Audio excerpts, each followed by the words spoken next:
The air in the chamber smelled like something between a hospital and a lightning storm. Wrong gravity pulled at my shoulders, just enough to remind me that I was nowhere close to home.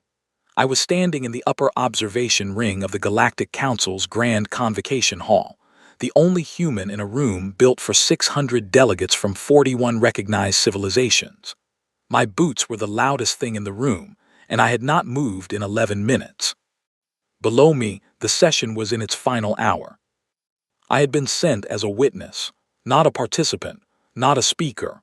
The briefing documents had made that distinction 3 times, and I had counted each one. My name is Yara Vasquez. At 34, I held the rank of commander in the Earth Diplomatic Defense Corps, which was a polite name for the branch of our military that had been trained to smile in rooms like this one. I spoke 6 languages. 4 of them were human. I had spent 6 years in deep space liaison postings, eating food that tasted like pressed cardboard, sleeping in gravity wells that bent my spine sideways, learning to read the body language of species that communicated through color shifts and subsonic hum. I was qualified, I was prepared. None of that mattered today. Today, the Galactic Council was voting on humanity's taxonomic classification under the Interstellar Sentience Accord. A framework, they called it. A protection mechanism. Every civilization above Tier 3 received legal personhood, autonomous territorial rights, and protection from commercial exploitation. Earth had applied for Tier 3 recognition 4 years ago. The review had taken 3.5 years longer than any comparable case in Council history. I had my hands folded in front of me. I kept looking at them. The knuckle on my right index finger had a small raised scar from a childhood fall off a chain-link fence in El Paso when I was 9 years old. My left index finger had a different scar, smaller, cleaner, from my brother Diego's pocket knife. He had been teaching me how to whittle. I was terrible at it. He had laughed so hard he dropped the knife, and somehow I was the one who got cut. He gave me the knife the morning before the Kepler displacement. I kept looking at my hands. Below me, Delegate Morin of the Solent Compact was finishing a speech about developmental benchmarks and cognitive ceiling thresholds. His species communicated primarily through bioluminescent patterns along their torso, but the translation earpiece in my ear rendered his words in flat, precise English. He had been speaking for 40 minutes. His central argument was that humanity's neurological architecture, while impressive for a Class C biosphere species, demonstrated what he called reactive intelligence rather than generative sapience. The distinction, he explained, was critical. Reactive intelligence meant we were good at solving problems put in front of us. Generative sapience meant we could create problems worth solving. In his framework, only the latter qualified a species for full legal recognition.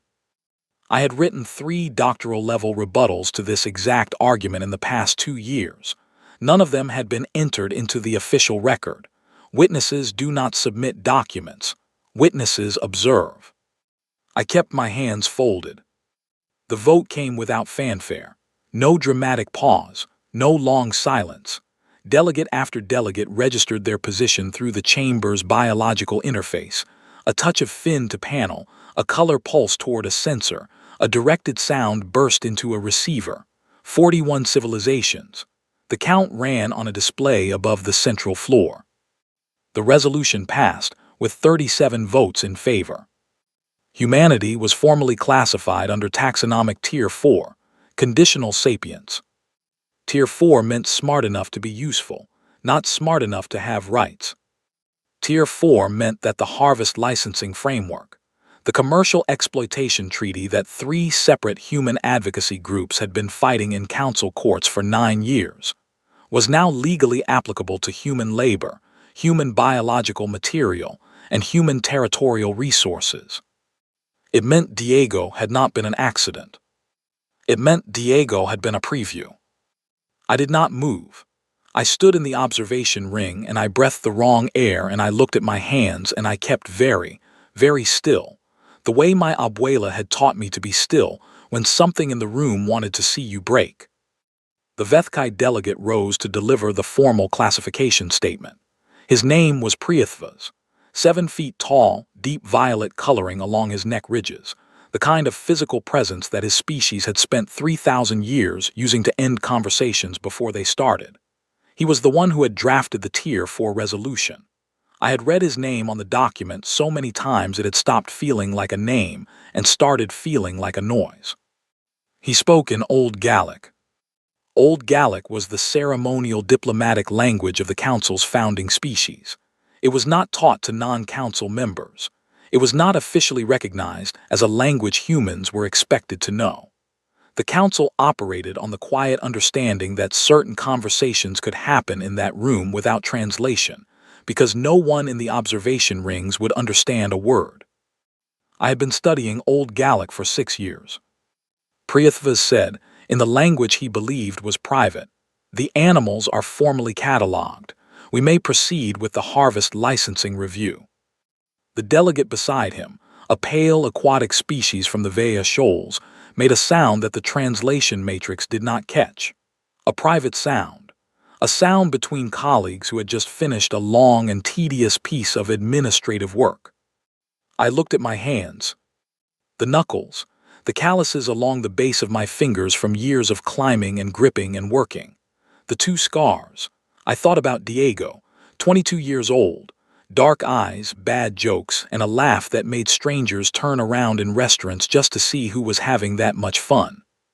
He had been assigned to the Kepler Station support crew under the Council's Humanitarian Development Initiative, which was the other polite name for the labor program that moved human workers into Council space infrastructure projects.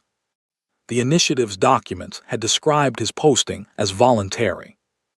I had held those documents. The word voluntary appeared 14 times. I kept my hands folded, and I did not translate the delegate's words for the official record, and I stood in that wrong gravity room breathing wrong-smelling air until the session was formally closed and the chamber lights shifted from ceremonial gold to standard white. Then I walked out. The corridor outside was long and curved, and the floor was a material that absorbed sound so completely that my footsteps disappeared the moment they left my boots. I walked the whole length of it without making a single sound in the world. I thought about the word they had used. Animals. I turned it over the way you turn over a stone to see what is living underneath it. My abuela had a saying she used when men with power said stupid things with confidence. She would listen to them finish. She would nod. Then she would say, very quietly in the voice she used for both prayer and for serious business, "Bless their hearts." It was the most dangerous sentence she knew. I walked to the end of the corridor. I pulled out my personal comm unit. I sent one message to the Earth Defense Corps Joint Command, 14 words, no punctuation, no explanation. It said, they passed Tier 4 unanimous proceed with withdrawal plan on my mark. Then I put the comm unit away. I stood at the end of that soundless corridor, in a building on a station orbiting a star that was not my sun, and I looked down at my hands one more time. The scar from Diego's knife. The scar from that chain-link fence in El Paso. Both of them earned, both of them mine. Bless their hearts. The withdrawal did not look like a withdrawal. That was the point. It looked like scheduling conflicts, administrative delays, contract renegotiations that had been, regrettably, pending for some time. It looked like the entirely ordinary friction of interstellar logistics, the kind of thing that happened all the time when you were coordinating labor across 14 star systems, and communication delays ran anywhere from 4 hours to 3 days depending on relay positioning. The Council did not notice for 11 days. I was on board the deep-range transport carrier INS Cavalry when the first internal reports started circulating through the Council's administrative network, which I had access to through a monitoring arrangement that was technically legal and practically invisible. I was sitting at a small desk in my assigned quarters, drinking actual coffee, real coffee, beans grown in Karnataka, ground that morning. Brewed in a small press I carried everywhere, and reading the reports with the attention of someone who had been waiting for them. The Karanath shipyard had experienced an unexpected suspension of structural welding operations. The entire advanced frame assembly line, the one that produced the Council's long-haul cargo vessels, had gone quiet. The yard's administrative team had filed a Tier 2 maintenance incident report, the kind of paperwork generated when equipment failed. It had taken them 4 days to understand that the equipment had not failed. The equipment was fine. The humans who operated it were simply not there anymore. There were things in the galaxy that could operate a Karanath welding array. The Vethkai had the physical strength. The Solen had the visual precision. The Doreth Collective had the patience. None of them had spent 2 generations learning the particular combination of heat management, spatial intuition, and creative problem-solving that the advanced frame assembly required. The Council had built its shipyard around human hands because human hands were, by a margin that no one had ever bothered to formally study, the best hands in known space for that specific work. The yard had a projected shutdown impact of 412 days on the Council's current fleet expansion program. I drank my coffee. The Mivoth Agricultural Belt Report came 3 days later. 17 irrigation network engineers had completed their contract rotations and not renewed. The Mivoth growing season operated on a 46-day cycle that required constant recalibration of water distribution across a terrain that shifted with the local tidal patterns of 3 separate moons. The recalibration process was something that a human engineer could run from a field terminal in about 2 hours, cross-checking variables in a way that was partly mathematical and partly, the engineers themselves would have told you, feel. The way a good cook knows the heat of a pan without a thermometer. The Council had sent automated systems to cover the gap. The automated systems were, the report noted with careful diplomatic language, performing suboptimally. 17 of the 46 growing plots were already showing stress indicators. I turned the page. The Yal Medical Station Network had lost 11 surgical specialists, human hands, and this was documented, peer-reviewed, and had appeared in 12 separate Council medical research papers over the past 30 years, were capable of microsurgical precision that no other organic species in cataloged space could match without mechanical augmentation. The combination of fine motor control, tactile sensitivity, and the human nervous system's particular feedback loop between touch and decision-making produced surgeons who could do things that machines could do better in controlled conditions, but that no machine could do well in the unpredictable, variable, constantly shifting reality of actual living bodies. The Yal stations had a wait list. It was growing. I finished my coffee, made another cup, slower this time. My comm unit signaled an incoming secure channel request. I checked the identifier code. It was a Council subdelegate frequency, routed through 3 anonymizing relays, which meant someone was trying very hard to reach me without anyone else knowing they were trying to reach me. The identifier resolved to Subdelegate Prithvis's personal administrative office.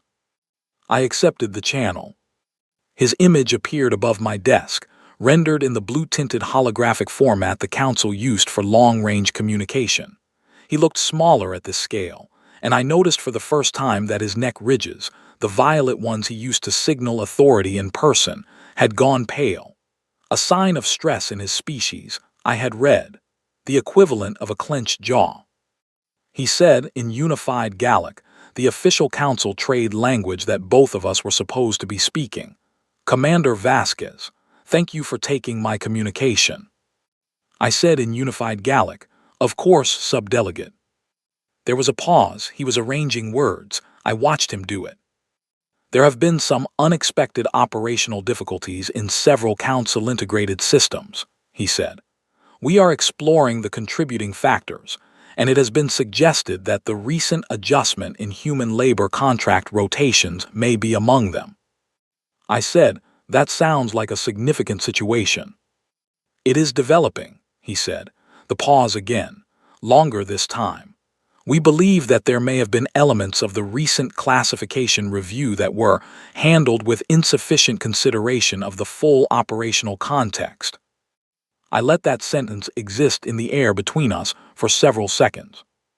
Subdelegate, I said, in Old Gallic, clear and deliberate, the language he had used in a room he thought I could not understand. My brother's name was Diego Vasquez. He was 22 years old.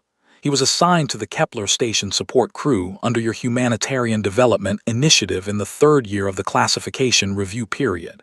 He arrived at Kepler Station on a council transport under the supervision of council logistics personnel. He is not there anymore. He is not anywhere anymore. Priyatha's was very still. I am going to need you to write his name down, I said. His full name, his age, his assignment, the date he arrived at Kepler Station, and the date that the council's records list his status as closed. Commander. Write it down, I said. Before we discuss anything else, write his name down and enter it into your official administrative log for this communication.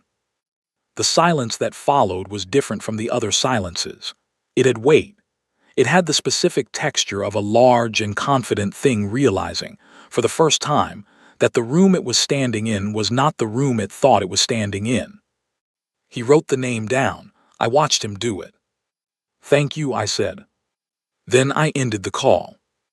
I sat with my empty coffee cup and looked out the small viewport at the dark between stars, which was not actually dark if you knew what to look for. There were always lights out there if you looked long enough, far enough, with enough patience. My abuela had told me that once on a road trip through the Chihuahuan desert when the car had broken down at 2 in the morning, and I was 7 and scared, and the sky above us was the biggest thing I had ever seen. She had pointed up and said, "Your eyes just need time to adjust, Mija. The light was always there." I thought about the 17 shipyard operations managers, who were going to file another round of incident reports tomorrow. I thought about the Yawl Station wait list. I thought about what Subdelegate Priyatha's had looked like when I said Diego's name in his own language. There was a thing that needed to be understood about animals, and I was going to make sure the Galactic Council understood it before this was over. We had learned to use tools. All kinds. The Council sent its fleet on the 31st day. I will give them this. The arbitration fleet was something worth looking at.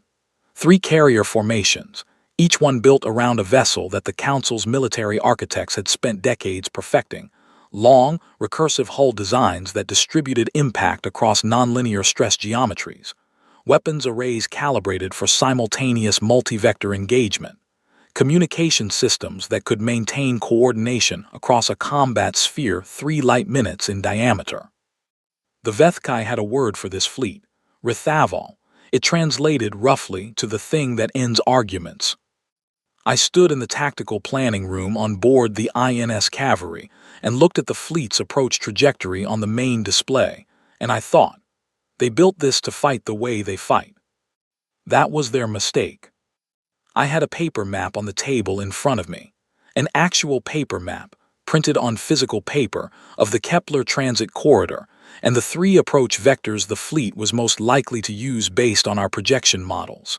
I kept rolling it up and unrolling it while I talked. My hands needed something to do. My name is Yara Vasquez, and I am the daughter of a woman who grew up in a neighborhood where the electricity went out 3 times a winter, and the granddaughter of a woman who crossed a desert on foot with 2 children and $40 and made it to the other side, and the great-granddaughter of people whose names I do not know, but whose stubbornness I carry in my skeleton.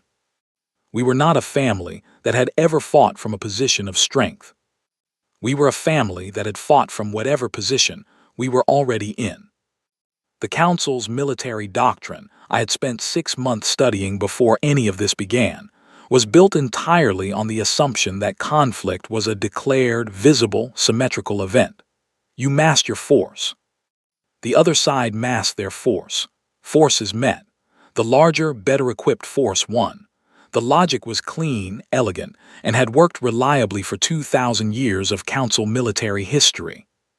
It worked reliably because every civilization the Council had ever fought had fought the same way. There was a reason for that.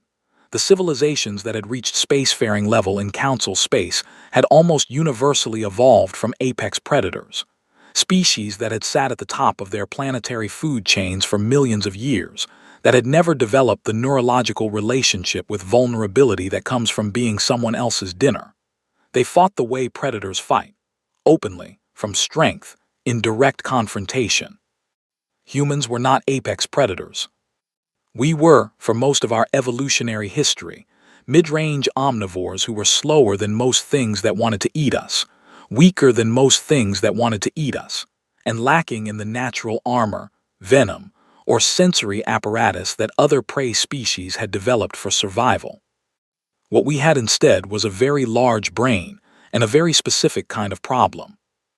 The problem was, how do you survive being hunted by something bigger and faster and stronger than you are? You do not outrun it. You do not outfight it. You learn its patterns. You learn where it goes at night, what it fears, what terrain it avoids, how far it can see and how sharp its hearing is, and whether it tracks by scent or by motion. You build a trap. You set the trap where the predator's own confidence will walk it directly into the mechanism. You are not there when it arrives. And then you are. Every military tradition humanity had ever developed, from the earliest recorded conflicts to the deep space tactical doctrines of the 23rd century, was a variation on this one idea. Do not fight the thing in front of you. Change what is in front of you. I unrolled the paper map, smoothed it flat with both palms. The fleet's forward scout wing was 6 vessels, fast, lightly armed, designed for sensor sweeps and advanced positioning. They entered the Kepler Corridor transit zone on schedule, exactly where our projections had placed them, running standard formation protocols. They did not come out the other side. No explosion, no distress signal, no wreckage on the sensor arrays of the 2 Council observation posts at the corridor's exit point. The posts logged no contacts. The corridor, according to every instrument the Council had watching it, was empty. 6 ships had gone in. Nothing had come out. The fleet's command structure spent 4 hours and 40 minutes classifying this as instrument error. I was aware of this because we had been listening to their command channel since they entered the system. 4 hours and 40 minutes. During that time, they sent diagnostic queries to both observation posts. They recalibrated their long-range sensors twice. They ran a full internal audit of their transit telemetry systems. They communicated with Council Command at the relay station and received authorization to hold position pending assessment. They held position. They were still holding when the second event happened. The fleet's primary fuel processing node, a large, separately crewed support vessel that sat at the center of the formation, reported an unscheduled maintenance shutdown. Not an attack, not an explosion. A maintenance shutdown, the kind of automated system pause that happened when onboard diagnostic software detected a parameter reading outside its operational range. The parameter in question was a very small, very specific component in the fuel processing chain. A component that had been manufactured, as it happened, by a human engineering firm in Cape Town under a Council supply contract. A component that had a particular software interface that responded to a particular update protocol that our people had built into it 3 years ago, back when it seemed like a good idea to maintain service access to the systems we were responsible for maintaining. The fleet lost fuel processing capability for 11 hours. During those 11 hours, they could not move. I looked at my paper map. My abuela used to make a sound when things went exactly the way she planned. Not a laugh, more of a quiet exhale, the kind you make when you set down something heavy after carrying it a long way. A sound of, yes, that. I made that sound. Quietly, in a room I was alone in. There was a thing I want to explain clearly because it matters. This was not cruelty. We were not doing this to cause suffering. Every operation was designed to disable, to delay, to disorient, not to destroy. There is a distinction that I held onto very carefully throughout all of it, the way you hold a tool that can cut in both directions. I held it because I knew that the moment we stopped holding it, we became something different. Not animals, despite what the council had decided we were. Just people who had run out of patience, and into a corner they had built for us. The council fleet was scared now. I could read it in their command communications. They had come expecting an argument.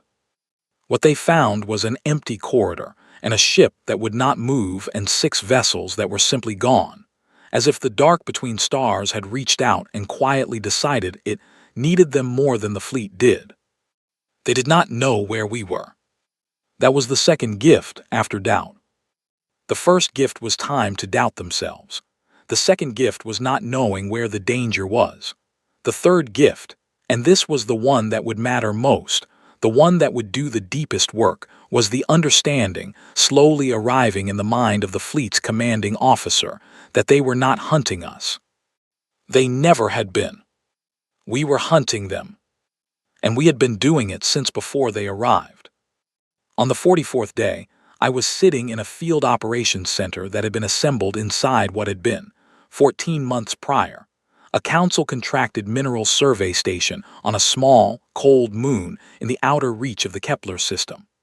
The station was one of 11 that human survey crews had built and operated under council resource development agreements. The agreements had given us access codes, maintenance authority, and intimate operational knowledge of every structure's layout, every corridor's dimensions, and every weakness in its environmental systems. The Council had not thought much about what that meant when they classified us as Tier 4. They had not thought about it the way you do not think about the maintenance worker who fixes your locks, because why would you? He is a maintenance worker. You are the owner. The distinction seems important until the day it does not. We had converted 7 of the 11 stations into operational forward positions in 19 days. Clean, quiet, the kind of logistical movement that looks like nothing from a distance, because it is made up of 100 small, unremarkable steps, none of which individually looks like anything at all. I had not slept more than 4 hours at a stretch in 3 weeks. I was not tired, or rather, I was tired the way a person gets tired when they are doing the thing they are built for, the specific bone-deep exhaustion that arrives alongside a clarity so sharp it is almost uncomfortable. I knew where everything was. I knew where every piece of this was going. I could hold the whole shape of it in my mind when I closed my eyes, the way you can hold the shape of a room you know very well in perfect darkness. The fleet was down to 1 carrier formation. The other 2 had withdrawn toward Council relay space 6 days ago after the second supply disruption. Not defeated, not destroyed, just redirected, pulled back by the logistics reality that you cannot maintain a combat deployment when your supply chain has developed a habit of not arriving. We had not engaged them in a single direct confrontation. They had never seen us. We had been everywhere around them and nowhere in front of them, which is the oldest tactical principle in human history, and the one that the Council's military architects had no framework for, because you cannot prepare for an enemy who refuses to be an enemy in the shape you have prepared for. The remaining carrier formation was holding position near the Kepler station approach zone, waiting, I suspected, for orders that Council command was finding it difficult to formulate, because the situation they were in did not match any model in their strategic database. This was when Prithvas made a mistake. He left the carrier. Not in an official capacity, not under escort. He left in a small diplomatic courier vessel with a crew of 4, under what I later learned was a personal authorization code, heading toward a set of coordinates that corresponded to a neutral communication relay point in the outer system.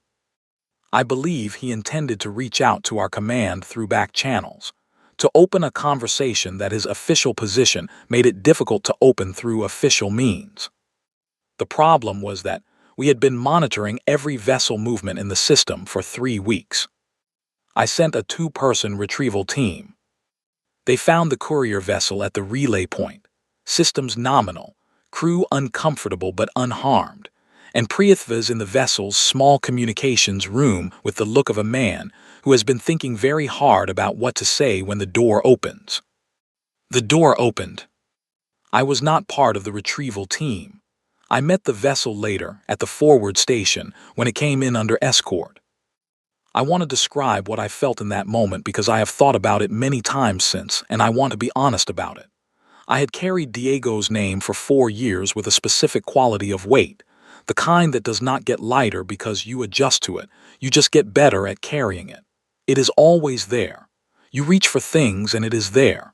You breathe and it is there. I had thought, in harder moments, about what I would feel when I was in a room with the person who signed the document that made Diego's death a line item in a humanitarian initiative report. What I felt when the door of that courier vessel opened was simpler than I expected. I looked at Prithva's for 3 seconds. I thought Diego, 22, that laugh in restaurants. Then I put it away. Not because I did not feel it, because there was work to do, and the work was the thing that would actually matter, the thing that would mean something. The anger that came after the 3 seconds was the kind I recognized, the familiar steady kind that my abuela would have understood, the kind that does not burn hot and fast and waste itself, but sits low and even and keeps you warm for a long time. He was sitting in a chair in the vessel's small meeting room when I came in. His neck ridges had gone fully pale. I had not seen a Vethkai that pale in 6 years of posting. His translation earpiece was on the table in front of him. He had removed it, I think, as a gesture, an indication that he was here without his official apparatus, without the intermediary layer of institutional language. I picked it up, turned it over in my fingers once, set it down on my side of the table. "You do not need that," I said, in Old Gallic, the same language he had used in the chamber. "I am going to speak clearly, I am going to speak slowly, and you are going to understand every word." He was silent.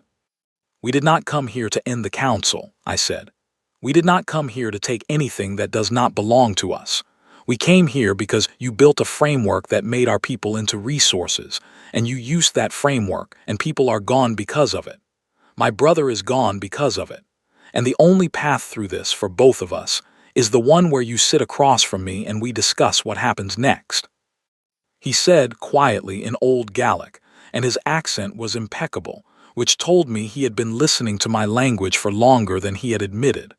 "What does happen next?" I thought about that for a moment. Outside, the cold moon turned slowly under a distant sun. I thought about my abuela in the desert, pointing up at the dark, telling a 7-year-old that the light was always there. "You write down some names," I said, "and then we talk about the future." He wrote down names. He started with Diego's. I watched him write each letter in his own hand in the small notebook I had placed on the table between us. He wrote 13 names that first session. There were more to come. I had a list. But 13 was a start. My hands were steady on the table. Both scars showing. Both of them mine. The negotiations took 31 days. I want to be honest about those 31 days. They were not simple. They were not clean. There were sessions that ran 14 hours and ended with nothing resolved and both sides returning to separate rooms with the particular exhaustion that comes from arguing with people who are intelligent enough to understand every point you are making and stubborn enough not to want to act on it. There were moments when the council's secondary delegation, the team that Prithvas had assembled from 4 different member civilizations to provide political cover for whatever agreement we reached, spent 3 hours debating the precise wording of a subclause in a rights framework document that I had read so many times I could have written it backwards. I want to be honest about that because the version of this story that gets told later, the one that will be in whatever historical record the Council and the Earth government eventually agree to publish, will probably be smoother than the truth. The truth had difficult days in it. Days when I sat in my quarters at 2 in the morning and thought about everything that could still go wrong. I made coffee on those nights. Slow, deliberate. The smell of it was the most familiar thing in that station, the most honest thing, the smell of 100 mornings in a life I had built specifically to be able to do something useful with it. I will tell you what the final terms were, because they matter. The Tier 4 classification was revoked in full. That was non-negotiable from our first session, and Priyatva's had understood from the beginning that it was. Humanity was reclassified under the Interstellar Sentience Accord as Tier 1, full and recognized sapience, unrestricted legal personhood, autonomous territorial sovereignty over all Earth-origin settlements and established human operational zones. The harvest licensing framework was dissolved. Every contract issued under its provisions that had applied to human labor or human biological resources was voided. The legal doctrine that had made Diego's posting possible, that had made the language in those 14 uses of the word voluntary possible, was removed from the Council's active framework. Restitution terms were negotiated over 9 days, scaled to documented impact, non-negotiable in the category of the Kepler displacement specifically, where the Council's records were complete and the number of people whose fates were traceable through the initiative's own documentation was precise. There were 104 names on the list I had brought with me, people whose fates the Council's records documented clearly enough that the trail was undeniable, people who had gone into the Council's systems under the humanitarian initiative and come out as closed files.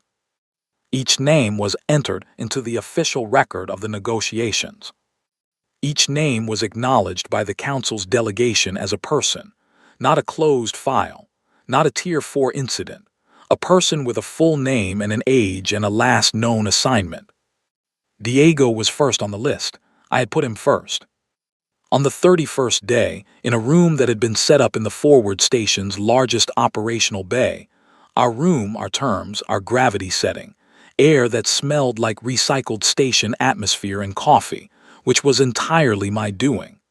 The final document was prepared for signature. It was 47 pages. I had read every page 11 times. I asked for a pen. The Council's legal officer, a quiet, careful Solène delegate named Veth, who had been the most reasonable person on their team throughout the entire 31 days, looked at me with the particular expression his species used for polite confusion and said, "The signature protocol uses biological authentication. A physical instrument is not." "I am aware," I said. "I would like a pen, an actual pen." There was a pause. Someone found one. A human worker on the station staff produced one from a jacket pocket, a simple black pen, the kind you find in the bottom of every bag and every desk drawer. He handed it to me with a look that said he understood exactly why I had asked for it. I took it. I sat with it in my hand for a moment before I spoke. The room was quiet. Priyatva's was across the table. His neck ridges were no longer pale. He had regained his composure over the course of 31 days, and I respected that. He was not a simple person.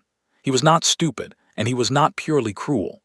He was a person who had operated within a system that made certain conclusions easy and certain questions unnecessary, and when the questions became necessary, he had, to his credit, been willing to sit in that room and answer them. That did not balance the scale, but it was a data point. I opened the document to the first page. I said, "Before I sign this, I am entering the following names into the official audio record of this session." No one objected.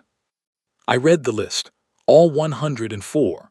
First name, last name, age at the time of their last documented Council contact, last known assignment. I read them in the order I had organized them, which was not alphabetical and not chronological but personal. Diego first, then the others I had found through years of research, the ones whose families I had spoken to, the ones whose files I had pulled from Council administrative archives through the monitoring access I had never stopped using. It took 22 minutes. Nobody moved during those 22 minutes. When I finished, the room was very quiet. I looked at the document in front of me, 47 pages, 3 years of work compressed into language that was precise and cold and would last, if documents like this last, for a very long time. I signed it with the pen, pressed it to the biological authentication panel after. Both forms, both accepted. I put the pen in the breast pocket of my jacket. The Council's legal officer cleared his throat gently and said, "The pen is." Mine, I said. He nodded. It was. The session closed.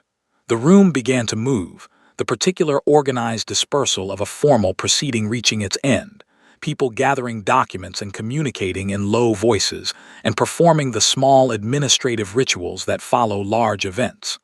I sat still until most of the room had cleared, then stood and straightened my jacket and walked to the door. Veth, the Solen legal officer, was standing near the exit. He had a stillness about him that I had come to read over 31 days as his version of wanting to say something.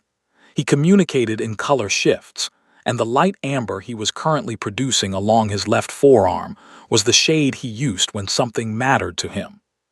He said, "I want you to know that I have submitted, independently of this agreement, a formal research petition to the Council's Historical Accuracy Committee regarding the Kepler displacement and 3 other comparable initiatives." I looked at him. "It will probably take years," he said. "The committee is not fast." "I know," I said. "But the record should be complete." "Yes," I said, "it should." I walked out into the corridor. The station's air system hummed at its standard frequency. The overhead lights were the slightly blue-white tint of standard operational lighting on a facility where no one had bothered to warm up the spectrum, because there had never been time for that kind of comfort. I walked the full length of the corridor to the observation port at the far end.